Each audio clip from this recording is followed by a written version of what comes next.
Programme में आपको खुशामदीद कहते हैं। मैं असदुल्ला खान हूँ। मुख्तलिफ सियासी जमातों के आपस में राब्ते आज भी जारी रहे, बल्कि इन राब्तों में तेज़ी आ गई है। तहरीक इंसाफ अपने इत्तेहादियों से मिल रही है, उधर नून लीग और पीपल्स पार्टी मिल रहे हैं। शहबाज शरीफ साहब और आसिफ जरदारी साहब की मुलाकातों के बारे में भी खबरें मौसूल हुई हैं। फिर पीपल्स पार्टी का एक वफ्द हमजा शहबाज से भी मिला है।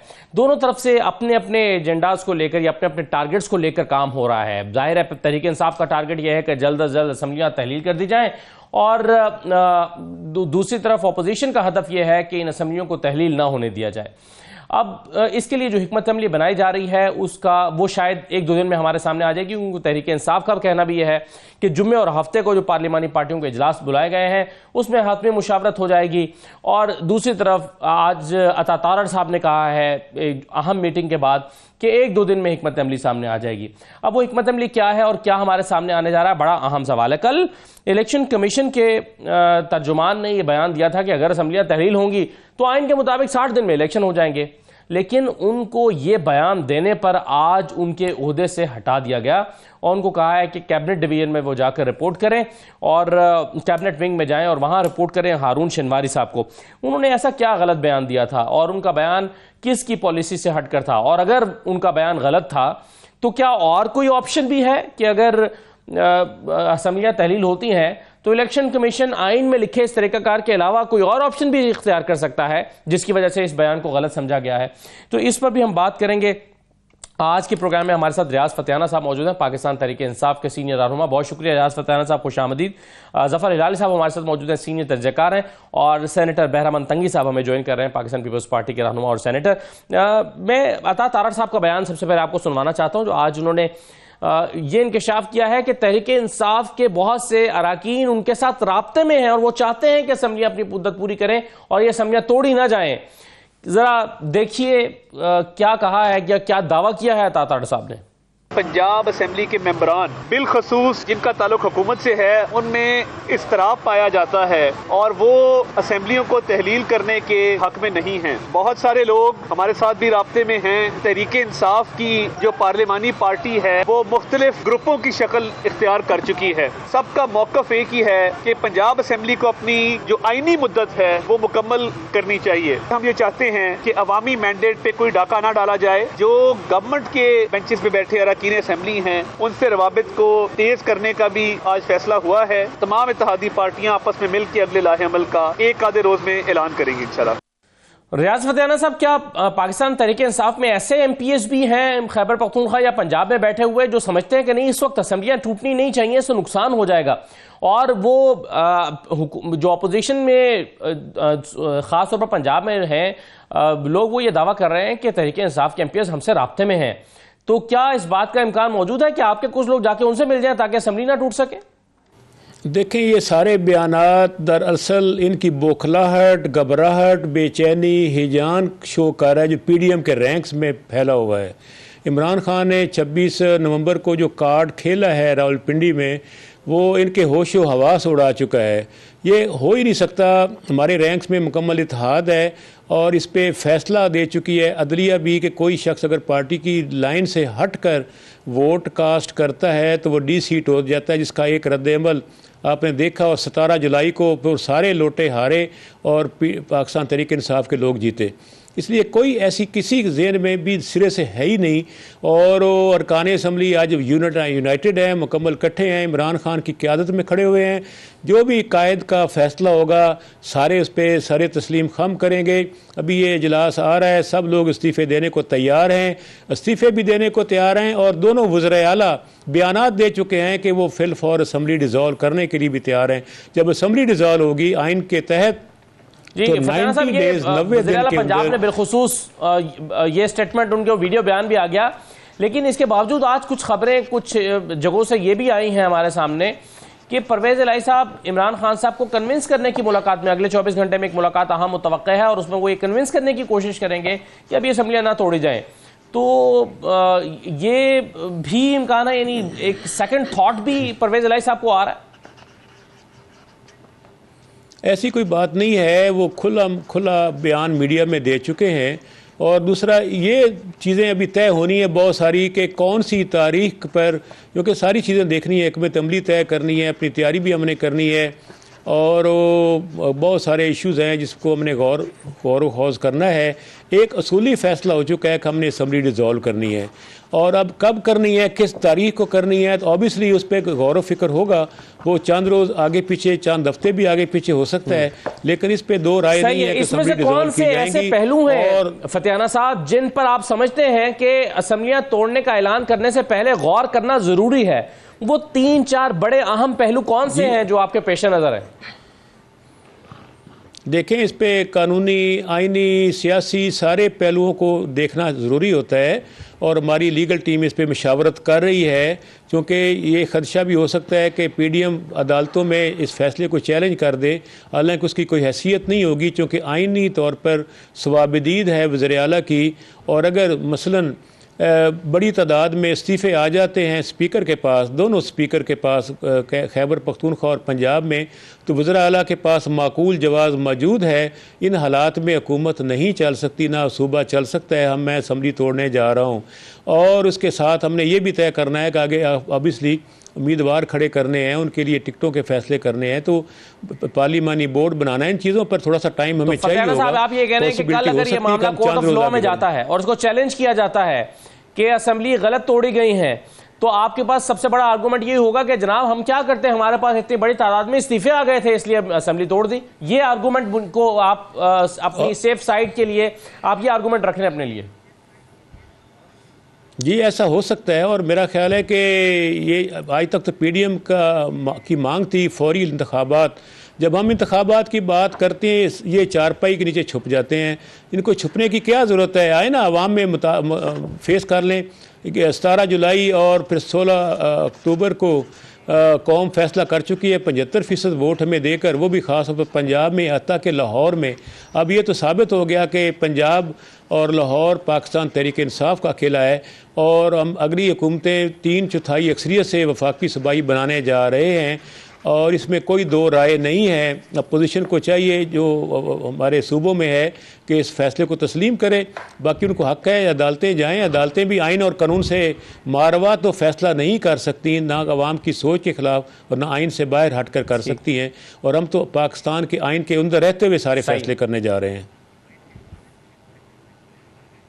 बिल्कुल ठीक है। ज़फ़र इलाही साहब, एक आम तासुर तो यह है कि इस वक्त कोई भी एमपीए ये चाहेगा कि जो तहरीक इंसाफ के साथ ताल्लुक़ रखता है, वो ये चाहेगा कि दोबारा इलेक्शन हो ताकि उसको 5 साल की मुद्दत दोबारा मिल जाए, और जितनी जल्द ये इलेक्शन हो जाए उतना फ़ायदे में है।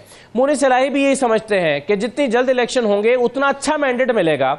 लेकिन इसके बावजूद आपको लगता है कि अता तारा साहब जो दावा कर रहे हैं, कुछ लोग इसके बरक्स ये भी चाह रहे होंगे कि नहीं, अभी फौरन इलेक्शन ना हो, असेंबली अपनी मुद्दत पूरी करें और फिर इलेक्शन हो? यानी कुछ ऐसे लोग आपके ख्याल में पाकिस्तान तहरीक इंसाफ या काफ लीग में एग्जिस्ट करते होंगे? बिल्कुल बिल्कुल करते होंगे। आई एम ऑलमोस्ट सर्टन के हैं भाई, क्यों नहीं? उनको आपको क्या पता है कि उनको फिर टिकट मिलेगा कि नहीं? आपको क्या पता है उनके क्या ये जो रिलेशनशिप है पीटीआई के बड़े लोगों का और ख़ासतौर इमरान खान के साथ? शायद उनमें लोग हों जो कहते हैं, जो सुना है या उनकी ख्याल है कि हमें टिकट नहीं मिलेगा, हमने शायद इतना अच्छा परफॉर्म नहीं किया, लिहाजा इसको खींचो। और अगर कुछ अच्छे पैसे मिलते हैं, अब जरदारी साहब पहुंच गए हैं ना उधर, तो कुछ अच्छे पैसे मिलते हैं तो ले लो।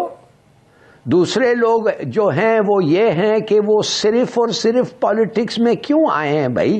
वो रिप्रेजेंटेशन करने के लिए आए हैं, वो सिर्फ पैसे बनाने के लिए आए हैं। हमारा करप्शन का निज़ाम देखा नहीं है आप?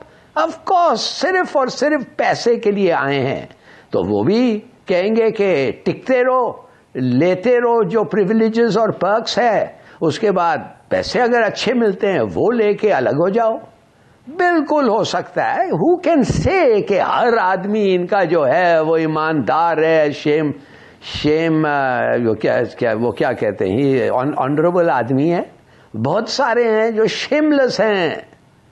तो मेरे ख्याल में ये कहना कि हर आदमी हमारा टिका हुआ है, मगर यस, ये मैं ज़रूर कहूँगा कि ये एक पार्टी है जो अगर आप पक्का पता है आपको टिकट मिल रहा है और आपने इस दौरान भी कुछ काम किया है और अपने इलेक्टोरेट के साथ राब्ता बेहतर किया है, तो ऐसी चीज़ ने आपको टेम्प्ट नहीं करना चाहिए जितने भी पैसे मिल रहे हैं, इसलिए कि चांसेस हैं कि आप री-इलेक्ट होके आए, इसलिए आपका लीडर पॉपुलर है। इसका मतलब ये हुआ आप ये कह रहे हैं कि इस बात का इम्कान है कि अगर तहरीक-ए-एतमाद आती है तो परवेज इलाही साहब का नंबर पूरा ना हो सके? नहीं, ये नहीं कहता, इतना मैं बारीकी से नहीं जानता एग्जैक्टली क्या नंबर्स हैं क्या हैं, मगर आप कह रहे हैं कि एक आदमी भी नहीं है या दो आदमी भी नहीं है, मैं कहूंगा नॉट एट ऑल, जरूर होंगे। भाई पैसे अट्रैक्ट करता है लोगों को, खरीद फरोख्त हो रहा है। आपको नो कॉन्फिडेंस मोशन में तो यही हुआ था ना, आपका जो पोजीशन है among the most corrupt 10 countries in the world, वो ऐसे ही तो नहीं हुआ, कोई वजह होगा, और ज्यादातर आपके पॉलिटिशियंस हैं वजह। सही, बिल्कुल सही है। चलें, बैरामंद तंगी साहब हमें स्टूडियो में ज्वाइन कर रहे हैं लेकिन अभी पहुंच नहीं पाए हैं, तो ऑडियो पे उन्होंने मुझे ज्वाइन किया है। बैरामंद तंगी साहब, ये जरदारी साहब और शहबाज शरीफ साहब की जो मुलाकातें हैं, इनमें किन ऑप्शंस पे गौर हो रहा है? वही दो ऑप्शंस जो बज़ाहिर हमारे सामने हैं, एक ये कि तहरीक-ए-एतमाद लाई जाए या गवर्नर से कहा जाए कि गवर्नर वज़ीर आला से कहें कि अपने नंबर पूरे करें, एतमाद का वोट लें, या फिर अभी हिलारी साहब खरीदो फरोख्त का लफ्ज़ इस्तेमाल कर रहे हैं, लेकिन कुछ लोग कह रहे हैं कि वफादारियां तब्दील करने की कोशिश की जाएगी। ऑप्शंस क्या सामने हैं पीपल्स पार्टी के? बिस्मिल्लाहिर्रहमानिर्रहीम। देखिए, जहाँ तक मियां शहबाज शरीफ साहब का और जनाब आसिफ अली जरदारी साहब के मुलाकातों का ताल्लुक है, तो देखिए ये मुझे ऐसा लग रहा है कि वो इस पे जो लोग उंगली उठा रहे हैं उनकी मुलाकातों पे, तो या तो वो नादान है या उनको सियासत का और मुल्क चलाने का तजुर्बा नहीं है। वो प्राइम मिनिस्टर हैं और जनाब आसिफ अली जरदारी साहब एक्स प्रेसिडेंट ऑफ पाकिस्तान है और पाकिस्तान के एक बेहतरीन सियासतदानों में उनका शुमार है। तो इस मुल्क को चलाने के लिए और इस मुल्क को मुश्किलात से निकालने के लिए मेरी लीडर एक दिन 2008 में कहा था कि इस मुल्क को मुश्किलात से निकालने के लिए एक पार्टी नहीं कर सकती है, तमाम पार्टी मिलकर हम इस मुल्क को मुश्किलात से निकालें। तो अभी अगर मेरे लीडर जनाब आसिफ अली जरदारी साहब और मियां शहबाज शरीफ साहब मिलते हैं, तो इनका टारगेट ये है कि इस वक्त जो कठपुतली प्राइम मिनिस्टर इमरान ने और उनकी पॉलिसियों ने मुल्क को जिस अंदाज से नुकसान पहुंचाया, फॉरेन पॉलिसी को नुकसान पहुंचाया, इकोनॉमी को नुकसान पहुंचाया, तो इस मुल्क को मुश्किलात से निकालने के लिए दो लीडर्स के आपस में मुलाकात बहुत जरूरी होती है। एक दूसरे के साथ अपने एक्सपीरियंस शेयर करते हैं और एक दूसरे से बात करते हैं कि इस मुल्क को कैसे मुश्किलात से निकाल दे। लेकिन जहाँ तक खरीदो फरोख्त की बात आती है, तो आपने भी और बहुत लोगों ने कहा था और कठपुतली प्राइम मिनिस्टर ने ये कहा था कि स्किन हाउस मंडी बनी है जी, और वक्त ने साबित किया कि अदम-ए-एतमाद के वक्त पीटीआई के किसी एमएनए ने अपोजिशन के लिए वोट नहीं दिया था, बल्कि उन जमातों ने वोट दिया था कि जिन जमातों ने इमरान को प्राइम मिनिस्टर हाउस में 4 साल बिताया था। उन लोगों ने इमरान की पॉलिसियों से इख्तिलाफ करके एक डेमोक्रेटिक प्रोसेस को सपोर्ट किया और जमहूरी तरीके से इमरान को प्राइम मिनिस्टर हाउस से निकाला। तो मैं समझता हूं कि खरीदो फरोख्त नहीं है, बल्कि मुल्क को मुश्किलात से मगर सेनेटर साहब ये बताइए कि अगर फर्ज कीजिए कि सेशन तो चल रहा है पंजाब असेंबली का, अगर ये सेशन चल रहा है तो इसमें ना तहरीक-ए-एतमाद आ सकती है, ना गवर्नर कह सकते हैं एतमाद का वोट लें, ना गवर्नर राज लग सकता है। ये तीनों चीजें नहीं हो सकती हैं अगर सेशन चल रहा है, और इसी सेशन में अगर असम्बलियां टूट जाती हैं तो क्या ऑप्शन आपके पास है? नहीं तो क्या ये मुझे बताएं कि सबसे पहले तो इमरान की लाइफ तो आपको मालूम है कि उसने अपनी लाइफ का हर बात पे यू टर्न लिया है और उसने अपनी बातों को एक तमाशा बनाया है। तो मैं नहीं समझता हूं कि उसने सरप्राइज देने के लिए अवाम को तकलीफ दे के, अवाम को मरवा के, शहीद करवा के उसने ऐलान किया कि मैं असेंबली तोड़ूंगा। असेंबली तोड़ने का ऐलान वो निकाला कि बेडरूम में बैठकर या जमान पार्क के बेडरूम में बैठकर भी ये ऐलान कर सकते थे। ये वो पेस सेविंग था जो इमरान ने अवाम को बेवकूफ बनाने की कोशिश की। क्या 2 लीडर्स अदम इत्तेमाद के लिए मिलेंगे? क्या 2 लीडर्स गवर्नर राज के लिए मिलेंगे? क्या 2 लीडर खरीदो फरोख्त के लिए मिलेंगे? नहीं, ठीक है, बिल्कुल सही है। चले, जो इमरान खान ने किया वो अपने सियासी ऑप्शंस को इस्तेमाल कर रहे हैं, और मैं भी आपसे सियासी ऑप्शंस ही पूछ रहा हूं कि अगर जो है वो तहरीक अदम एतमाद नहीं आ सकती, सेशन चल रहा है, गवर्नर नहीं कह सकते कि आप एतमाद का वोट लें, गवर्नर रूल भी नहीं लग सकता, तो ऑप्शंस फिर आपके पास क्या बचते हैं? हम तो अभी तो ऑप्शंस पे बात कर रहे हैं ना। एक छोटा सा ब्रेक लेते हैं, ब्रेक के बाद वापस आते हैं जी।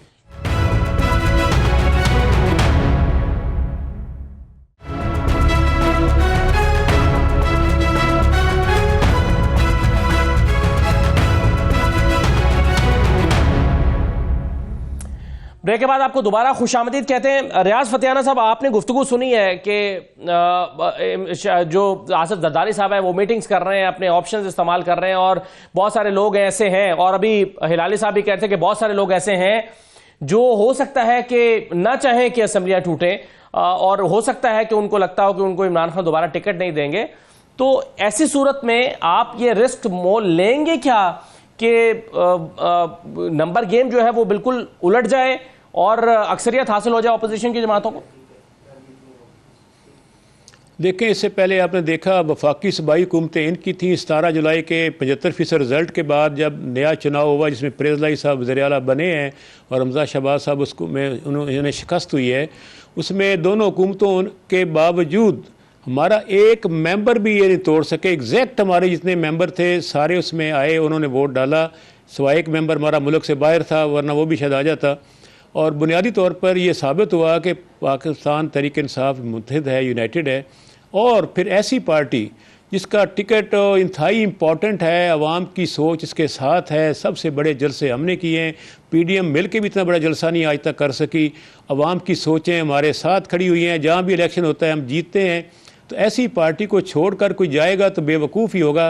जिसने सियासी खुदकशी करनी है, जिसने सियासत से किनारा कशी करनी, वो तो ऐसी बात कर सकता है, और कोई ऐसी बात नहीं करेगा ताकि पैसे लेकर भी कोई ऐसी हरकत नहीं करेगा, क्योंकि पैसा तो फिर हाथों की मैल होती ख़त्म हो जाता है, और लोगों का अपना किरदार है। मैं नहीं समझता हमारे लोगों में कोई ऐसी खराबी या परेशानी होगी। जी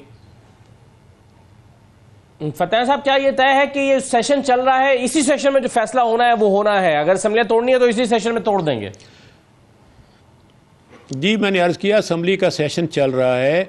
इस दौरान आइन के मुताबिक ना एतमाद के वोट के लिए गवर्नर कह सकते हैं, ना अदम एतमाद की तहरीक लाई जा सकती है, और इस सिलसिले में ये सिलसिला चलता रहेगा। हाँ, वज़ीर आला जब चाहें असम्बली तोड़ सकते हैं, इसमें दो राय नहीं है। और जिस वक्त जो भी टाइम तय होगा अगले चंद रोज़ में, वो उसका ऐलान ख़ुद इमरान खान करेंगे अपने पास से, और सबको मशावरत, क्योंकि ये जमहूरी पार्टी है, ऐसी तो नहीं कि एक आदमी बैठ के फ़ैसला कर दे। जमहूरी पार्टी, इसलिए उन्होंने सबको एतमाद में लेने का फ़ैसला किया, और सब 2 पार्लिमानी पार्टियों के इजलास रखे हैं, जुमा और हफ्ता को 2 सूबाई असम्बलियों के, सबको मशावरत में लेंगे। सबकी राय लेने के बाद कोई मुनासिब टाइम फ्रेम, उसके लिए तैयारी और सारी चीज़ें करने के बाद फिर वो डेट का ऐलान किया जाएगा जिस दिन इस्तीफ़े दिए जाएंगे, और साथ साथ असम्बलियाँ तोड़ दी जाएंगी, और फिर उसके बाद नए इंतखाबात करवाने की आइनी कानूनी ज़िम्मेदारी है इलेक्शन कमीशन ऑफ पाकिस्तान की। अगर असम्बली मुद्दत पूरी करके टूटे 60 दिन, अगर तोड़ दी जाए तो 90 डेज़ 90 दिन में इंतखाब कराना मैंडेटरी है। उसको ताख़ीर कोई अदालत, कोई इलेक्शन कमीशन उसमें ताख़ीर नहीं कर सकता। तो 90 दिन के अंदर इलेक्शन करवाना ज़रूरी है, और मैं अंदाज़ा कर रहा हूँ कि मार्च इंतखाबात का महीना है, मार्च में इंतखाबात हो जाएंगे। अगर हम तो चाहेंगे कि हमारे साथ आकर मिल बैठें, बातें करें, हम मुज़ाकरात के लिए तैयार हैं वफाकी हुकूमत और PDM के साथ, कि वो भी अपनी कौमी असम्बली तोड़ दें, ताकि एक ही रोज़ कौमी और सूबाई असम्बलियों के इंतखाबात पाकिस्तान में इसी साल हो जाएँ मार्च में। और अगर वो नहीं इस बात पे आते तो ना आए, वो उनका अपना नुकसान होगा। इस वक्त हम अक्सरियत के साथ 3/4 अक्सरियत से 2 सूबाई हुकूमतें जब बनाएंगे, तो फिर कौमी असम्बली का इलेक्शन जब होगा तो हमारी हुकूमतें पंजाब और खैबर पख्तूनख्वा में होंगी। तो उसके बाद ये देख लें इनको किन चीज़ों का मुकाबला करना पड़ेगा। और अगर अब कौमी असेंबली नहीं टूटती तो आप चाहेंगे कि सूबाई असेंबलियों के इलेक्शन हो जाए और 5 साल की मुद्दत के लिए ये दोनों असेंबलियां तो कम से कम आ जाए। और ऐसे में अगर ये आर्गूमेंट दिया जाता है पाकिस्तान के इदारों की तरफ से और इलेक्शन कमीशन की तरफ से कि भाई पाकिस्तान के पास इतने पैसे नहीं है और ये पाकिस्तान अफोर्ड नहीं करता कि एक दफा आप खर्चा करें और फिर 6 महीने के बाद कौमी असेंबली के लिए दोबारा खर्चा करें, उतने ही पैसे दोबारा खर्च करें, तो फिर क्या होगा फतेहाना साहब? जी देखें, ऐसी बात नहीं है। 3 ट्रिलियन का बजट है, कौमी हमारा नेशनल बजट है, और वो कोई इतनी बड़ी रकम नहीं है। और फिर 2 सूबों में इलेक्शन हो रहा है, सारे पाकिस्तान में तो नहीं हो रहा। 22 अरब रुपया तो चाहिए ना जब कौमी सूबाई 4 सूबों के हों। इस मीन के जब हाफ पाकिस्तान का इलेक्शन होगा तो वो कोई 17-18 अरब से हो जाएगा, तो 15 अरब से हो जाएगा, और वो उसका कसूर जिम्मेदारी हम पे तो आयद नहीं होती ना। कहाँ लिखा हुआ है पाकिस्तान में कि एक ही वक्त में सारे इलेक्शन करवाने ज़रूरी हैं? हमारे पड़ोसी मुल्क में आपने देखा होगा उसकी 26 सूबे हैं या रियासतें हैं, और उसमें कहीं वफाकी इलेक्शन हो रहा होता है, कहीं सूबे का हो रहा होता है। ये दुनिया में ऐसा होता रहता है। एक वक्त में इंतखाब कराना आइनी रिक्वायरमेंट नहीं है। हम तो फैसिलिटेट करना चाहते हैं वोटर को कि कौमी असम्बली भी तोड़ दी जाए ताकि लोगों को आसानी हो। अगर वो कौमी असम्बली वाले भाग गए इलेक्शन से और वो वफाकी हुकूमत और PDM अवाम को फेस करने के लिए तैयार नहीं है, जिस तरह उन्होंने महंगाई और बेरोज़गारी और मुल्क की मैशत को तबाह करने का जो कौम के साथ ज़्यादती की है, तो इसलिए वो नहीं करते। ना लड़ें, नहीं ना करें इलेक्शन। हम अपने दोनों सूबों के इंतखाबात कराएंगे, एक सीधे से जीत कराएंगे, अपने सिस्टम को ठीक करेंगे, और फिर अभी 10 और 11 अगस्त की दरमियानी रात तो असम्बली ने टूटना ही है, कौमी असम्बली ने, और उस वक्त हमारी हुकूमतें होंगी। फिर हम सिर्फ कौमी असम्बली का इलेक्शन लड़ेंगे, फिर हम सूबे तो 5 साल के लिए आएंगे। सही, बिल्कुल सही है। तो हिलाली साहब, आपके ख्याल में वैसे आपका तज्जिया क्या कहता है? तहरीक इंसाफ को इलेक्शन मार्च में सूट करते हैं, मई में सूट करते हैं, या इमरान खान ने यह भी कहा है कि अगर अक्टूबर में भी जाके होंगे तो रिजल्ट वही निकलेगा जो आज निकलना है, जीतना तो हमने ही है, इमरान खान कॉन्फिडेंट है, तो उन्हें सूट क्या करता है? अब कुछ लोगों का ख्याल है कि शायद मार्च के बजाय वो रमज़ान, अप्रैल में रमज़ान है, मार्च के आखिरी अशरे से शुरू होगा और फिर अप्रैल के 2 अशरों तक चलेगा, और अप्रैल के बाद यानी ईद के बाद मई का जो इलेक्शन है वो तहरीक इंसाफ को सूट करता है। आपका क्या तज्जिया है इस पर? पहली बात तो यह है कि the earlier the better. Imran Khan के लिए जितना जल्द होता है उतना उसके लिए बेहतर है। इसलिए इस वक्त उनका पॉपुलैरिटी उरूज पे है और एक मोमेंटम भी है। मगर मैं ये भी समझता हूं कि कुछ देर से भी हो जाए और अक्टूबर में भी हो जाए तो मेरे ख्याल में थोड़ा इम्पैक्ट तो ज़रूर होगा, अगर ये इकॉनमी बेहतर हो, जो लगता नहीं है बेहतर होगा, बल्कि मैं तो समझता हूँ 2-3 महीने में डिफ़ॉल्ट की तरफ हम जल्द से जल्द पहुँच रहे हैं उस हालत में। तो मैं नहीं समझता कि इमरान खान का जो लीड है वो साइजेबली कम होगा इस वक्त, मार्च, अप्रैल, लेटर और इवन अक्टूबर। मगर मैं आपसे 2-3 चीज़ें जल्द से जल्द पूछना चाहता हूँ। क्या आप समझते हैं कि जब रेजिग्नेशन आ जाए तो फिर हमजा जो है वो फिर बन जाएगा ना असेंबली में, उनका मेजॉरिटी आ जाएगी, और PPP जो है वो लीडर ऑफ द ऑपोजिशन बन जाएगा। आप वो तो PTI तो होगा ही नहीं ना। आप समझ गए मेरी बात ना? तो अगर हमजा लीडर बन जाए, हाउस का चीफ मिनिस्टर बन जाए, और PPP ऑपोजिशन बन जाए, तो वो क्या करेंगे? इलेक्शन आने वाला है 3 महीने में, वो क्या करेंगे? वो रिग करेंगे, वो अपने फेवरेट्स पोस्ट करेंगे, वो हर किस्म की कोशिश करेंगे कि ये इलेक्शन जो है ये ऐसे हो जो उनको एडवांटेज हो। दूसरी बात ये है, आप मुझे बताएं कि अगर भी हमारे पास इतने पैसे हैं कि हम 2 इलेक्शंस इस वक्त कर सकें, अगर वो फेडरल गवर्नमेंट के साथ प्रोविंशियल गवर्नमेंट मिलके एक कैंपेन ऑफ अरेस्ट्स और क्या कहते हैं ये शुरू कर लें, उसका क्या होगा? वो भी तो हो सकता है। पता नहीं कौन सा केस निकाल पे किस पे ऊपर डालते जाएंगे। ये तो दे विल डू एनीथिंग। ये तो डेस्परेट हैं लोग। ये तो इनके लिए ये कत्ल करने के लिए तैयार हैं। बकौल इनके दुश्मन कहते हैं ये कत्ल करने के लिए अगर तैयार हैं, तो आप क्या समझते हैं जब उनको असेंबली मिलेगा, लीडर ऑफ वो चीफ मिनिस्टर बनेगा, ये कुछ नहीं करेंगे? और दूसरी बात है, अगर आप डिसॉल्व करना चाहते हैं तो केयरटेकर गवर्नमेंट डिसोल्यूशन के वक्त कौन लगाएगा? इस इलेक्शन कमीशन, वो इलेक्शन कमीशन और दिन रात इमरान खान साहब उनको गालियां देती है, और कौन करेगा? Chief supreme court election commission साहब, क्या पता वो फ्रेंड। इलेक्शन कमीशन ने आज एक एक्शन लिया है अपने तर्जुमान के खिलाफ, और मैं जरा आप इजाजत दें तो कंवर दिलशाद साहब से एक तरह सवाल ले लूं, फिर मैं सेनेटर साहब के पास आता हूं। कंवर दिलशाद साहब हमारे साथ मौजूद हैं। कंवर साहब, कल इलेक्शन कमीशन के तर्जुमान ने बयान दिया कि अगर सूबाई असेंबलियां टूटेंगी तो आइन के मुताबिक 60 दिन में इलेक्शन हो जाएंगे, लेकिन आज उनको उनके ओहदे से हटा दिया गया। इससे तासुर यह मिला कि उन्होंने गलत बयान दिया था। सवाल मेरा आपसे यह है कि क्या इसके अलावा भी कोई आईनी रास्ता मौजूद है, यानी कुछ और बयान भी हो सकता था जो उनसे तवक्को है कि उन्हें देना चाहिए था? आपके ख्याल में क्या रास्ते हैं और इलेक्शन कमीशन के पास अगर इलेक्शन नहीं कराएंगे वो? तो ज़ाहिर है कि हारून शनवारी साहब जो हैं वो इलेक्शन कमीशन के बड़े सीनियर ऑफिसरों में से हैं जी, लेकिन मेरा ये अपना ज़ाती ख्याल ये है कि मैं भी इलेक्शन कमीशन पाकिस्तान का 10 साल तक तर्जमान रहा। जब मैं फेडरल सेक्रेटरी था, साथ ही में तर्जमान भी रहा, तो उसमें ये सबसे बड़ी अहम बात ये होती है उन्होंने उसकी इजाज़त नहीं दी होगी, मेरा ख्याल है। उन्होंने जब इतना बड़ा अहम बयान देने के लिए उन्हें सेक्रेटरी इलेक्शन कमीशन पाकिस्तान से भी या चीफ इलेक्शन कमिश्नर से बाकायदा इजाजत लेने के बाद ये ऐसे बयान, लेकिन सर ये तो बहुत ऑब्वियस नहीं है ये, मतलब उन्होंने शायद इसीलिए बयान दिया होगा कि भाई आईनी तौर पर बनता ही ये है, तो ये ऑब्वियस सी बात है, तो इसके अलावा तो कोई और चीज हो नहीं सकती, इसलिए उन्होंने स्टेटमेंट दे दी होगी, हो सकता है। एक नहीं जनाब, जब भी हुकूमत पाकिस्तान के भी तर्जमान है या वजारत खारजा के तर्जमान है, वो भी एक लफ्ज की पहले वेट करवाते हैं मिनिस्टर से या सेक्रेटरी से, अपनी तरफ से वो कमेंट्स बिल्कुल आइन और कानून के मुताबिक बात की है शनवारी साहब ने, लेकिन उसकी इजाजत लेना जो है वो लाजमी होता है कि मैंने ये कमेंट्स दे सकता हूँ, वो कहते हैं आप कमेंट्स दे दें।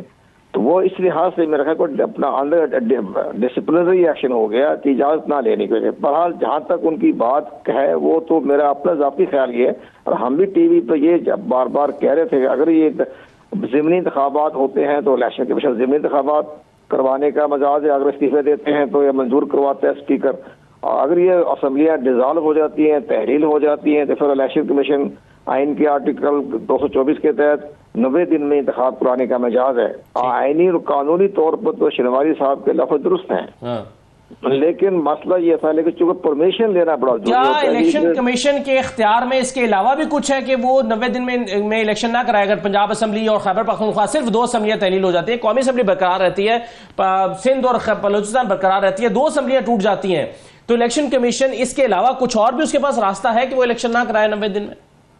इलेक्शन कमीशन पाकिस्तान के पास कोई आईनी रास्ता कोई भी नहीं है। ज़ाहिर है जब एक असम्बली का अपनी तहरील हो जाती है, सूबाई असम्बली को खैबर पख्तूनख्वा हो या पंजाब असम्बली हो, तो फिर इलेक्शन कमीशन इंतखाबात करवाने होते हैं। जिस तरह की हमारी वफाकी पार्लियामेंट कौमी असम्बली डिजॉल्व कर दी थी जनाब इमरान खान साहब ने, तो उस वक्त इलेक्शन कमीशन ने अपना वो फॉर्म इसलिए दिया था, तैयारी नहीं मुकम्मल थी, तो उसमें का डिलिमिटेशन का मसला था, उन्होंने सदर पाकिस्तान को ले लिया मतलब ये कि तैयारी कर रहे हैं जी सर। इसका मतलब है होना लाजमी, तो होना, इसका मतलब है हारून शनवारी साहब ने गलत बयान कोई नहीं दिया, गलती उनकी सिर्फ ये हुई है कि उन्होंने इजाजत नहीं ली आपके बकौल। आप ये समझते हैं कि ऐसा हुआ, आपका ये ख्याल है? बिल्कुल ठीक है, बिल्कुल सही है। इजाजत लेके तर्जमान इजाजत लेना पड़ता है, तर्जमान खुद अपनी तरफ से नहीं कहता, तर्जमान हमेशा अपने सर, लेकिन जब जो बात ही आईन और कानून की है, मिसाल के तौर पर हुकूमत की तर्जुमान मरियम औरंगजेब साहब हैं, उनसे कोई सवाल होगा और वो कहें कि भाई जो भी होगा आईन और कानून ये कहता है और ये होगा, तो आईन और कानून का ये तो एक ऑब्वियस सी बात है ना, इसमें क्या जुर्म ऐसा उन्होंने किया? सवाल ये है, आप सेनेटर साहब इससे इत्तेफाक नहीं कर रहे, जैसे क्या गलती की है हारून? ठीक था उनका, लेकिन उन्होंने इजाजत लेनी चाहिए। मुझे बार बार फोन आ रहे हैं तो मैं ये पॉइंट दे दूं, वो कह दे दें, और फिर इजाजत ना लेने की वजह से, अदरवाइज तो पॉइंट ठीक था उनका। ठीक है जी सेनेटर साहब। नहीं देखिए, मैं अगर जैसे इलेक्शन कमीशन के पास और भी कोई रास्ता है वैसे? नहीं, इलेक्शन करने के लिए कोई दूसरा रास्ता नहीं है, लेकिन जैसे मरियम औरंगजेब का आपने मिसाल दिया, तो मरियम औरंगजेब से कोई भी सहाबी सवाल करके जवाब देने के पाबंद है, लेकिन जब वो स्टेटमेंट देती हैं तो without the permission of the prime minister और द मिनिस्टर पॉलिसी स्टेटमेंट वो नहीं दे सकती हैं।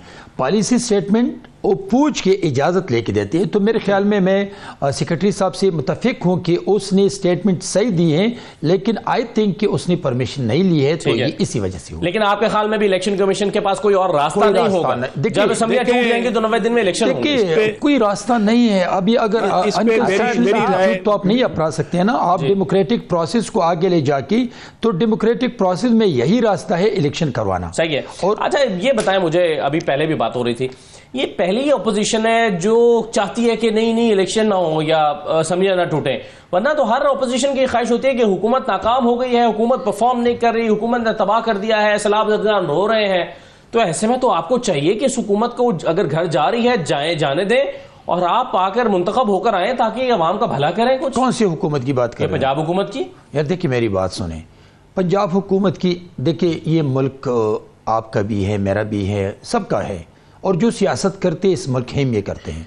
आप अंदाज़ा लगाएं कि जब पौने 4 साल में, अभी तो हिलाली साहब माजरत के साथ इतने सीनियर आदमी हैं कि वो कत्ल तक उसने अल्फाज इस्तेमाल की। मैं समझता हूं कि इस मुल्क को कठपुतली प्राइम मिनिस्टर ने 3 साल बाद खड़े होकर कहा था कि न मुझे मईशत का पता है, न मेरे पास टीम है, और न मैंने कोई तैयारी की है। और फिर जब उसको डेमोक्रेटिक प्रोसेस के ज़रिए उन जमातों की ताकत से प्राइम मिनिस्टर हाउस से निकाला, उसी प्राइम मिनिस्टर ने कहा था कि मेरी जिम्मेदारी थी लेकिन इख्तियार मेरा नहीं था। मईशत का किसको पता है? मिफ्ता साहब से कहते हैं, सागदार को पता नहीं है, सागदार से कहते हैं मिफ्ता साहब को पता नहीं है। देखिए मैं आपको बता रहा हूं, एक प्राइम मिनिस्टर होता है और एक फाइनेंस मिनिस्टर होता है, और फाइनेंस मिनिस्टर जो करते हैं वो प्राइम मिनिस्टर की पॉलिसी को आगे ले जाते हैं। अगर प्राइम मिनिस्टर कहते हैं कि मुझे मईशत का पता नहीं है, ये वो प्राइम मिनिस्टर था जब प्राइम मिनिस्टर नहीं बना था तो उसने कहा था कि मैंने एक टीम तैयार की है, अगर पीटीआई ने इलेक्शन जीता तो I will be the prime minister and Asad Umar will be the finance minister, और वो तब्दीली का निशान होगा, वो तब्दीली का नाम होगा। कर सके तब्दील कर दिया उन्होंने। देखिए किसने आपकी हुकूमत ने कितने वज़ीर खजाना तब्दील किए थे? हमने कभी भी तब्दीली पे इतराज नहीं किया था। हम तो उनकी स्टेटमेंट पे बात करते हैं कि उसने कहा था कि मैंने असद उमर को तैयार किया है, और फिर 2 महीने के बाद चार्जेस के साथ उनको घर भिजवा दिया। मैं समझता हूं कि आज इस वक्त मुल्क बहरानों का शिकार है।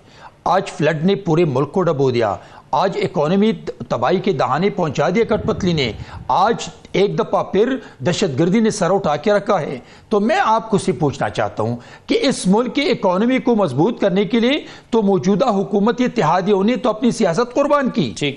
हम अपनी पर्सनल पॉपुलरिटी के लिए, हम वोट के लिए, हम ज्यादा सीट लेने के लिए सियासत नहीं करते हैं, हम सियासत करके इस मुल्क की बेहतरी के लिए। वक्त पंजाब और खैबर पख्तूनख्वा के हवाले से तो आपके कोर्ट में नहीं है, ये तो मानते हैं आप। हम ये तहरीक इंसाफ के कोर्ट में, तहरीक इंसाफ उनके हाथ में है, उनकी मर्जी वो करें।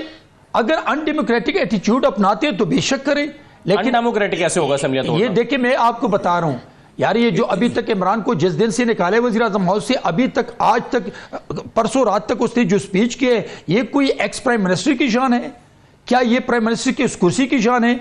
उनके जो फेडरल मिनिस्टरों ने जो स्टेटमेंट दिए हैं, तो क्या वो जमहूरी स्पीचेस हैं? जब जनरल मासेस को आप स्पीच करते हैं और जो अल्फाज इस्तेमाल करते हैं, ये मुझे बताएं कि ये फेडरल मिनिस्टर और एक्स प्राइम मिनिस्टर की शान है? आपके तादी मौलाना फजलुर रहमान साहब अल्फाज इस्तेमाल कर रहे हैं, वो सुने भाई मौलाना, तो मैं दोहरा नहीं सकता। बिल्कुल मैं एग्री करता हूं, लेकिन क्या अगर हम गलत को गलत कहें तो ये बेजा नहीं होगा? चलें एक छोटा सा हम चाहे जिसकी भी हो गलत, अगर वो स्टेटमेंट देते तो हम उसको गलत कहेंगे। इजाजत दीजिएगा, एक छोटा सा ब्रेक ले रहा हूं जी, ब्रेक के बाद वापस आते हैं।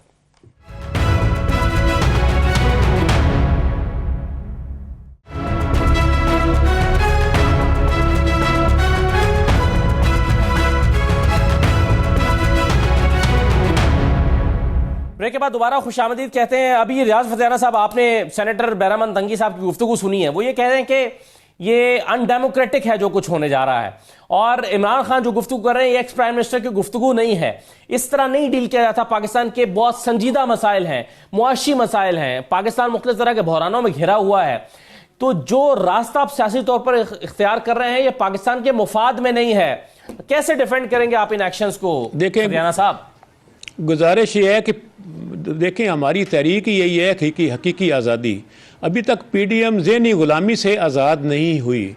और अभी जैसे पहले बात हो रही थी कि जी तर्जमान को पहले पूछना चाहिए था, मुझे बताएं पॉलिसी स्टेटमेंट उसको पूछनी चाहिए। अगर असम्बली अचानक कोई क्वेश्चन आ जाता है, साफ़ी सवाल करता है, तो वो क्या कहते हैं, तर्जमान ब्रेक लगाएं, मुंदर से चेयरमैन साहब से पूछ कर आता हूँ, तो उसको जवाब देना पड़ता है। तो मेरा ख्याल मैं उस इत्फाक नहीं करता कि हर बात पूछी जाती है। जब क्वेश्चन आंसर हो रहा होता है प्रेस कॉन्फ्रेंस में, तो उनको मौके के मुताबिक जवाब देना होता है और आइन के मुताबिक। नंबर 2, अगर इमरान खान ने आज आज़ादी की बात कही है, मुल्क में इंतखाबात की बात कही है, मुल्क में पाकिस्तान के वकार की बात कही है, इसमें कौन सी गैर इखलाकी, कौन सी गैर सियासी, कौन सी गैर कानूनी, कौन सी गैर इखलाकी बात कर दी है? मेरा ख्याल है कि यही तो हम चाहते हैं कि ज़हनी गुलामी से आज़ाद करवाया जाए पाकिस्तान को। पाकिस्तान के तमाम इदारे आइन और कानून की डोमेन के अंदर रहते हुए अपना फ़र्ज अदा करें, अवाम को मौका दिया जाए अपने नुमाइंदे चुनने का। हर तमाम इदारे यहाँ पे मुकम्मल तौर पर न्यूट्रल हो और वो अपने आइनी फ़राइज़ अदा करें। देखें, इसमें ये हमारा अपना अख्तियार और हक है कि असम्बली का अगर वज़ीर आला और असम्बली चाहती है अपनी मुद्दत नहीं पूरी करना चाहती तो कोई रोक नहीं सकता। अगर हम असम्बली तोड़ देते हैं आइन पर, क्यों 73 के आइन में लिखा गया था कि वज़ीर आज़म या वज़ीर आला असम्बली तोड़ ही नहीं सकते? जब आइन बना था तो इसमें शेकी न रखते जी, हर डंडे के साथ आइनी मुद्दत पूरी करवाते। जब एक कानून में आइन में गुंजाइश मौजूद है, अगर हम ये काम करते हैं तो कोई गैर आइनी काम नहीं है। और हम बिल्कुल बांगे दोल कहेंगे कि यहाँ पर हकीकी आज़ादी होनी चाहिए, हकीकी जमहूरियत होनी चाहिए, कानून की हाकमियत होनी चाहिए, सबके बराबर हकूक होने चाहिए, मसावत और बराबरी होनी चाहिए, और इंसानों के हकूक, फंडामेंटल राइट्स और फ्री फेयर ट्रांसपेरेंट इंतखाबात हों, और तमाम इदारे इसमें एक मदाखलत ना करें और अवाम को मौका दें कि जिसको चाहें वो मुंतखब करें। ये सिलसिला बंद होना चाहिए जो पिछले 75 सालों से पाकिस्तान में जो गुड्डी गुड्डी की खेल हो रहा है, ये बंद होना चाहिए। वक्त आ गया कि पाकिस्तान के अवाम को मौका दिया जाए। जो ज़ेरे लब कमेंट करते जा रहे हैं संगी साहब, लेकिन मैं एक अहम सवाल जो है वो हिलाली साहब के पास पहले ले जाऊं अगर इजाजत हो तो। हिलाली साहब, आज नए आर्मी चीफ ने कमान संभाली है, अब एक नई स्टैब्लिशमेंट है पाकिस्तान में। हम देख रहे हैं कि पाकिस्तान में कहा जा रहा है कि फौज ए पॉलिटिकल हो गई है, लेकिन आपके ख्याल में मौजूदा हालात में जब मुल्क सियासी तौर पर भी अदम इस्तेहकाम का शिकार है, मुआशी तौर पर भी अदम इस्तेहकाम का शिकार है, तो इस पर पाकिस्तान की एस्टैब्लिशमेंट की पॉलिसी क्या मुकम्मल तौर पर पॉलिटिकल होनी चाहिए, या इस हद तक कम से कम इन बहरानों से निकालने के लिए अपना किरदार जो है वो एस्टैब्लिशमेंट को महदूद किरदार अदा करना चाहिए और वो कर सकते हैं? आपकी क्या राय है? देखिए, मैं समझता हूं और मैंने कितने दफे कहा है कि आर्मी चीफ जो होता है वो टीम पाकिस्तान का एक मेंबर होता है। मैंने कितने दफे कहा है कि जो लोग मुल्क को जान देते हैं मुल्क के लिए, तो उनका हक बनता है कि टेबल पे जब वो बैठते हैं और उन कुर्सी पे बैठते हैं तो वो अपना भी ख्यालात इजहार करें। ये जो नए साहब आए हैं, हमारी दुआ ये है कि जब ये टेबल पे बैठते हैं ये अपनी राय देंगे और कहेंगे जो हो सकता है, वो कहेंगे जो नहीं हो सकता है। वो नहीं कहेंगे वो आप जो ऑर्डर देते हैं मैं वही करूंगा। आपके ऑर्डर्स लीगल होने चाहिए, आपके orders in line with the interest of the country होनी चाहिए। और बहुत सारे लोग हैं जो ऑर्डर्स देते हैं मगर in line with the interest of the country नहीं होता है। और आपका जब वक्त आता है आपको बात करने के लिए, ये नहीं कि कू करके निकाल दें, बात करने के लिए, मशवरा देने के लिए, जैसे बहुत सारे हमारे आर्मी चीफ्स हैं, हमारे बहुत सारे चीफ एग्जीक्यूटिव्स को मशवरा देते थे, ज्यादातर वो मशवरा एक्सेप्ट होता था। ये क्यों नहीं हो सकता है भाई? ये क्या है? माने ए न्यूट्रल, ए पॉलिटिकल का क्या मतलब है? You can not be A political. सबको वोट देते हैं ना। Why do you give people votes? इसलिए कि आप कहते हैं the majority people A political नहीं है, वो होते हैं, दे चेंज, यस, और उनका हक है। देखिए, सीधी सादी बात यह है, मैं तो पूछना चाहता हूं इनको जी कि अगर ये केयरटेकर इंटरिम गवर्नमेंट अगर डिसॉल्व हो जाए तो कौन आएगा केयरटेकर इंटरिम गवर्नमेंट? उसको कौन अपॉइंट करेगा? मुझे बताएं। कॉन्स्टिट्यूशन में तो नहीं लिखा हुआ है ना। कॉन्स्टिट्यूशन में लिखा हुआ है कि डिसॉल्व करें तो चीफ इलेक्शन कमिश्नर या सीजेपी, और अगर वो अनफ्रेंडली हो तो फिर क्या होगा? मैं बार बार आपको कहता हूं, एक इलेक्शन पाकिस्तान में नहीं हुआ जिसमें रिगिंग नहीं हुई है। एक इलेक्शन एक ही हुआ था, सॉरी 1970 में, और वो इसलिए रिगिंग नहीं हुई थी। उस वक्त का ख्याल और सोच ये था कि उसकी जरूरत नहीं। बहुत बड़ा सवाल हिलाली साहब ये है कि ये कब तक ऐसे चल, और क्या जैसे चल रहा है पिछले 6 महीने में मुल्क, ऐसे क्या और 8 महीने या 10 महीने चलाया जा सकता है तंगी साहब? जैसे चल रहा है देखिए, ऐसे इसको कंटिन्यू करना ये हम सब अफोर्ड करते हैं? देखिए, आपने अभी 2 बातें की कि पॉलिटिकल इंस्टेबिलिटी है और इकोनॉमी जी। तो जब आपकी पॉलिटिकल इंस्टेबिलिटी है तो इकोनॉमी ऑटोमेटिकली खराब होगी। मैं समझता हूं कि इस वक्त तमाम स्टेक होल्डर्स, मीडिया को भी मैं स्टेक होल्डर समझता हूं और जनरल मासेस को भी मैं स्टेक होल्डर समझता हूं, अगर तमाम एक पिच पे आ जाएं तो पाकिस्तान को मुश्किलात से निकाल सकते हैं। और इलेक्शन देखिए कितना टाइम है, 8 महीने है ना, तो 8 महीने के बाद अगर कोई आदमी कह रहे कि मैं पॉपुलर लीडर हूं या मेरी पार्टी इस मुल्क की सबसे बड़ी पार्टी है, तो अगर वो इस मुल्क की बेहतरी के लिए 8 महीने इंतजार नहीं कर सकते हैं, जो कि उसने पौने 4 साल में अभी देखिए ना, इसमें तो देखने का पर्सपेक्टिव डिफरेंट है ना। वो समझते हैं कि मुल्क की बेहतरी इसमें है कि 8 महीने इंतजार ना किया जाए, तो क्या आप समझते हैं कि बेहतरी इसमें है कि इंतजार किया जाए? और हम ये समझते हैं कि जब पौने 4 साल में कठपुतली प्राइम मिनिस्टर ने मुल्क को इकोनॉमी लिहाज से गवर्नेंस, कौन फैसला करेगा सर? आपका उनका नुक्ता नजर मुख्तलिफ है, फैसला कौन करेगा? भाई फैसला तो आवाम ने किया था कि आज करना है या 8 महीने बाद? नहीं, मैं आपको बता रहा हूं कि जब पौने 4 साल, जब 2018 25 जुलाई 2018 में इलेक्शन हुआ, तो इलेक्शन से पहले उसके खात्मे एक मैनिफेस्टो था जी, और उसने कहा था कि अगर मैंने इस मैनिफेस्टो पे अमल किया तो आप मुझे वोट दे दिए, और इसमें ये चीजें हैं जी। और साथ ये भी कहा था कि जिस प्राइम मिनिस्टर ने अपने मैनिफेस्टो पे अमल नहीं किया तो वो कठपुतली होता है। मुझे इमरान के मैनिफेस्टो पे 1% 4 सालों में अमल दिखाएं। लेकिन सर ये तो बातें रह गई हैं पीछे, अब तो है आगे की बात कि आगे क्या होना। मैं आपको बता रहा हूं इकोनॉमी मजबूत होगी। मेरे पास खत्म हो गया। बहुत शुक्रिया सेनेटर साहब, जफर इलाली साहब और रियाज फतेहाना साहब प्रोग्राम में शिरकत करने के लिए। इजाजत दीजिए, अल्लाह हाफिज।